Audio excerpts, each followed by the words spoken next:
I'm not an accurate person. I don't know why. My mother and father weren't accurate either. And we weren't even accurate onto what time it was. Never had our clocks and everything right on time, whereas Darby's family were. And Pa was very interested in getting facts correct and straight. He used to ask a lot of direct questions to make sure he'd got it straight. Do I ever do that? It's a good thing because I'll be true to that. but I never did that. I used to think, oh, that's not what Dad said, or that's not what Mum didn't say that, and I never used to ever interrogate and get things for the straight. So I sort of been brought up with, I sort of make these little announcements to myself along the way. It doesn't matter. And it does. But you see, that kind of point is exactly what, even though it tends to be incidental to you, that kind of point that you make about yourself tends to be the most interesting. Oh, why would you do that? And I can remember Mum used to... Mum was quite well educated for the times. She'd had 4 years in Queenstown High School, the one, and the Tech. She had what they called schools board, completed 4 years, and then she was doing night school, and actually she was doing matriculation subjects at night school, and then she was married. So she was quite well educated, and my dad wasn't, though he was very, very clever and worked lots of things out and did marvellous But both Queenstown bred? No, Dad wasn't.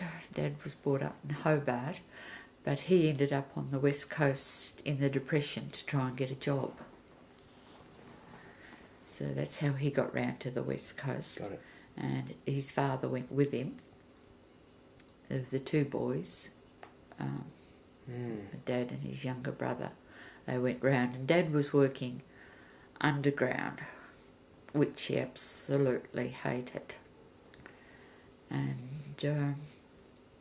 working somewhere, and some big machinery went down. And the boss said, "Is there anyone here that can get this big bulldozer," I picture in my mind, fixed? And Dad was always keen on motorbikes, getting things started and how they worked, and lawn mowers. So everyone said, "Miss Horace Mitchell."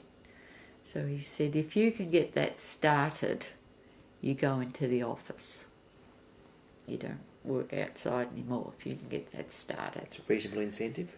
So Dad got it started and started up the machine. And he got an office job. Well, it wasn't so much an office job, it was inside the office, in the charge of the stores. Right, so he moved into more of an administrative role rather than being a grunt. Oh, well, it wasn't administrative, but it was under shelter. And he liked that. It wasn't out in the open. He didn't like underground. No, I can imagine that nobody would. No, which is why those jobs were the ones. A lot of people, it's a bit perhaps like the coal miners. I think grandfather worked there, your father worked there, you were going to work there. A lot of people perhaps had in the Queenstown mentality. Yes, whereas Dad didn't have that. He hated it. And the way he said he hated it, you just knew he did. Anyhow, but he's always been clever like that. How many years was that, or what was the duration between when he started and when he actually got out of underground? We never talked about anything like that. You don't know whether it was months or years? No idea. Because it could have been, obviously the Depression was, 1930 odd, all the way, and was broken by World War II. So we would have felt the effects. Possibly the ripple would have been a little bit later than after the Wall Street crash, but we're thinking that he could have been down in the underground for years. Oh, we never talked about anything. Thus we have today, Grandma. Never. When we talked. aren't talking about anything, by the way. No, not going to touch on anything. Let's take a break. Yeah. Okay, see how that's gone. What have I got to offer?